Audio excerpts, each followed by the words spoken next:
Terima kasih juga kerana masih bersama kita di Malaysia hari ini. Kita memasuki segmen pertama di mana hari ini kita ingin mengenali dan mengetahui apakah sebenarnya cabaran belajar di rumah ketika PKPB. Sama ada dari persepsi anak ataupun ibu ataupun bapa, kita akan ketahuinya. Baik. Dan untuk membincangkan berkenaan topik ini, kita nak bersama dengan tetamu kita, Datuk Muhammad Ali Hassan, merupakan pengurusi Majlis Pemuafakatan Ibu Bapa dan Guru Nasional iaitu PIBGN. Assalamualaikum. Selamat pagi, Datuk. Waalaikumsalam warahmatullahi wabarakatuh. Selamat pagi. Sihat, Datuk? Selamat Hari Raya lagi. Selamat Hari Raya, Datuk. Datuk sihat ke? Alhamdulillah, syukur. Alhamdulillah. Okey. Berkenaan topik ini pastinya memberi satu penekanan yang kita perlu lihatlah, terutamanya ibu bapa kan, sebab ibu bapa sekarang ini dulu lain, Datuk kan. Dulu anak pergi sekolah lah ibu bapa kan. Betul. Sekarang ni ibu bapa mengambil antara peranan penting juga dalam pembentukan pendidikan anak-anak. Apatah sekarang ni kita berada dalam satu situasi yang baharu. Bagaimana Datuk melihat proses pembelajaran di rumah ini ketika PKPB ini? Bagaimana guru-guru perlu, walaupun kata tak kat sekolah tapi bekerja kat rumah kan, tapi ibu bapa pun kena ambil bahagian juga. Ya. Saya lihat keseluruhannya ialah sebagai kepada peringatan kita semua. Peringatan kalau kita lihat keseluruhan senario kenapa PKP diwujud, bagaimana ada COVID ni, saya mungkin melihatkan beberapa perkara yang kita alpa dalam kita menjalankan kebiasaan harian. Mana pertamanya saya rasa aspek-aspek kesihatan, aspek-aspek alam sekitar, aspek-aspek sains dan teknologi. Misalnya kita nak dapatkan virus yang dapat memulihkannya ataupun perkara ni. Dan kita lihat juga kembali kalau dalam hal pembelajaran bahawa tanggungjawab ibu bapa sebagai guru pertama. Mungkin kita lupa bahawa kita beranggapan bahawa guru adalah tugas untuk mengajar di sekolah. Tetapi waktu ini mungkin Tuhan memberikan kita sebagai muhasabah kepada dia. Lihat, tanggungjawab untuk memberi pendidikan ialah tidak lepas kepada ibu bapa juga. Jadi ibu bapa bertanggungjawab. Jadi sekarang ni anak-anak di rumah. Jadi tentunya tanggungjawab untuk memberi pendidikan bersama tak boleh dilepaskan langsung. Tak boleh dibiarkan anak-anak misalnya pada umumnya menonton TV saja di rumah atau tidak buat kerja-kerja yang lain. Saya rasa elok kita bersama. Ibu bapa, penjaga anak-anak mesti bersama. Jadi kaedah baru perlu dipertekankan. Mungkin dahulu tidak pernah kita dengar PNP ikut menerusi talian atau e-learning. Tapi ini perlu dibiasakan. Kalau di barat sudah dibiasakan, sekarang kita mesti mengambil ini sebagai untuk manfaat kita bersama. Jangan menganggapkan bahawa teknologi ini sebagai barangkali sebagai beban kepada kita. Mau tidak mau kita kena ambil tahu, kena berperanan dan kena mungkin dalam bahasa Inggerisnya update. Up-to-date sikit. Ya, fleksibel. Dan perlu ada disiplin. Disiplin pada diri, disiplin pada anak-anak, disiplin kepada ibu bapa dan penjaga juga.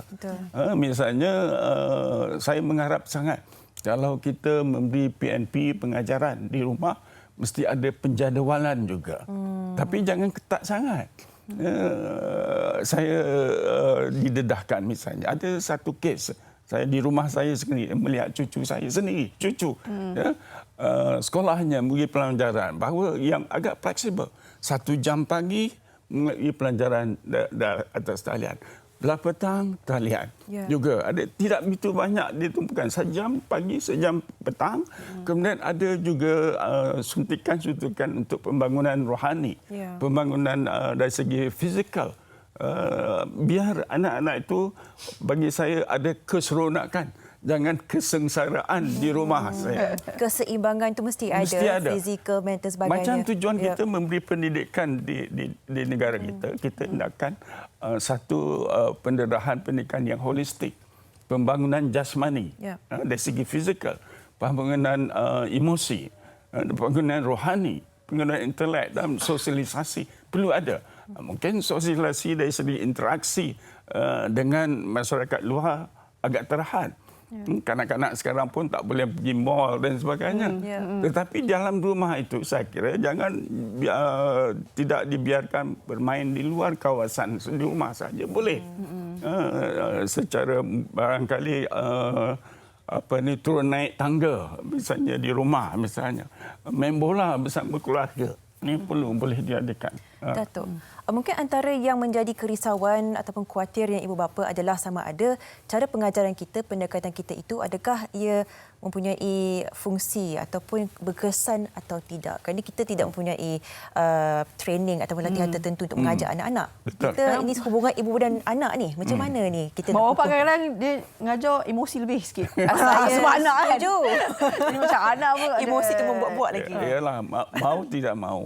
Barangkali dalam kalangan kita juga ada yang ibu bapa yang keras, ada ibu bapa yang lembut, ada yang sederhana. Jadi dalam hal ini barangkali kita ada keseimbangan diharapkan. Mungkin ayahnya yang keras, tapi datuknya yang agak lembut. Kerana neneknya mungkin boleh kesederhanaan di sini. Jadi mesti ada interaksi di situ dalam memberi pendedahan pengajaran ikut talian ni. Jadi kita mesti bersama-sama memikirkan bagaimana nak maksimumkan atau optimumkan pengajaran ikut talian ni di rumah. Pertama misalnya pastikan lineage, coverage untuk dia. Khususnya saya lihat kalau kawasan-kawasan luar bandar, di pinggir bandar kadang-kadang line talian ni tak ada. Kadang-kadang adanya orang kata sekatan-sekatan. Kadang-kadang misalnya dalam musim hujan dan sebagainya tak dapat talian tu, tak dapat sukat. Kemudian begitu juga dari segi peranti atau alat-alat. Tak semua keluarga mempunyai akses ataupun dapat komputer tu. Atau tidak semuanya misalnya adanya handphone yang smartphone. Dan tidak semua barangkali mempunyai lebih daripada satu komputer. Bayangkan dalam satu rumah misalnya ada 5 atau 6 anak-anak atau kanak-kanak nak belajar. Kemudian ibu bapa pun nak menggunakan pada waktu yang sama. Itunya ada kekangan dari situlah. Jadi saya rasa perlu kita mungkin berbincang, mengaturkan disiplin, mungkin penggiliran penggunaan alat tersebut. Dan dipastikan barangkali misalnya ada pihak membantunya.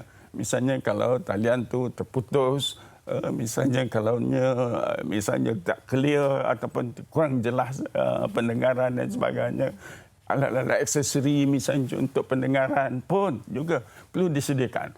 Begitu juga misalnya kalau anak-anak nak belajar ikut talian itu, yang lain-lain, anak-anak yang lain mesti juga beri perhatian supaya jangan bising sangat dalam persekitarannya. Ini untuk kita pembelajaran. Di samping itu saya rasa yang mungkin perlu diberi perhatian soal penilaian terhadap pembelajaran ikut talian ni.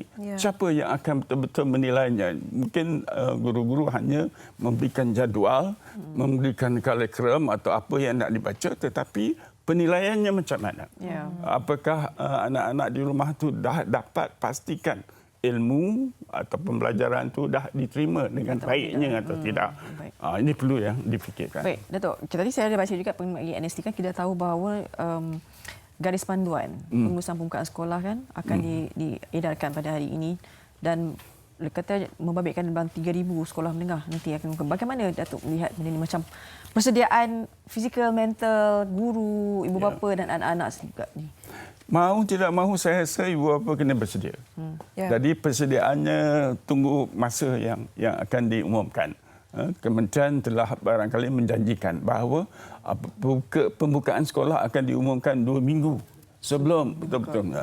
Dan garis panduan yang telah diberikan akan diberi keutamaan kepada pelajar-pelajar atau sekolah-sekolah tingkatan yang ada peperiksaan. Tingkatan 6 dan tingkatan 5. Ini langkah yang wajar. Saya tidak merasakan bahawa perlunya semua pelajar balik sekolah. Mesti diadakan ikut peringkat demi peringkat. Yang peringkat pelajar yang akan mengambil peperiksaan diberi keutamaan. Itu betul. Kemudian mungkin pelajar-pelajar yang paling rendah sekali dikemudiankan. Jadi Ada malah saya dengar suara kemungkinan pelajar-pelajar darjah 1 atau ni akan tahun depan baru masuk. Ini saya tak pastilah. Walaupun pun saya rasa ini akan dilakukan secara peringkat demi peringkat.